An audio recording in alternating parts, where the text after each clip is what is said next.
আজ পড়তে গিয়ে এত সুন্দর দৃশ্য দেখবো ভাবতেই পারিনি। তো চলো প্রথম থেকে শুরু করা যাক। তো hi, I am Koyel and again welcome back to my another daily mini blog. তো সেদিন আমাদের পড়া ছিল, আর পড়াটা বাড়ি থেকে বেশ দূরে। আমি আর কোয়েল সাইকেল চালিয়ে চালিয়ে যেতাম।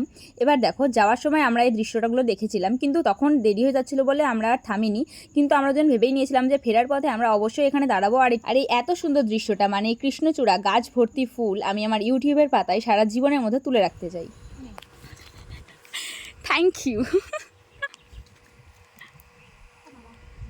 দেখো, আমাকে ফুল গিফট করার মতো কোনো মেল পার্সন আপাতত আমার লাইফে নেই, কিন্তু সেই ঘাটতিটা পূরণ করার জন্য ভগবান আমাকে একটা ফিমেল পার্সন দিয়েছে, যে আমাকে ফুল দিল। আর হ্যাঁ, কৃষ্ণচূড়া ফুল জানো তো ছোটবেলা থেকে আমার ভীষণ পছন্দের, মানে আমার পছন্দের ফুলগুলোর তালিকার মধ্যে পড়ে। আর হ্যাঁ, তোমাদের কোনটা পছন্দের ফুল আমাকে কমেন্টে জানাতে পারো। আর সেদিনই রাতেই হঠাৎ করে ভীষণ ঝড় উঠেছিল, আর দেখো, ঝড় থাকে ঝড়ের তালে, আমরা থাকি আমাদের তালে, মানে আমরা থাকি আম কুড়ানোর তালে। তো চলো, আমি এখন আম কুড়াই। তোমাদের সঙ্গে দেখা হচ্ছে খুব শিগগিরই নতুন কোনো ব্লগে।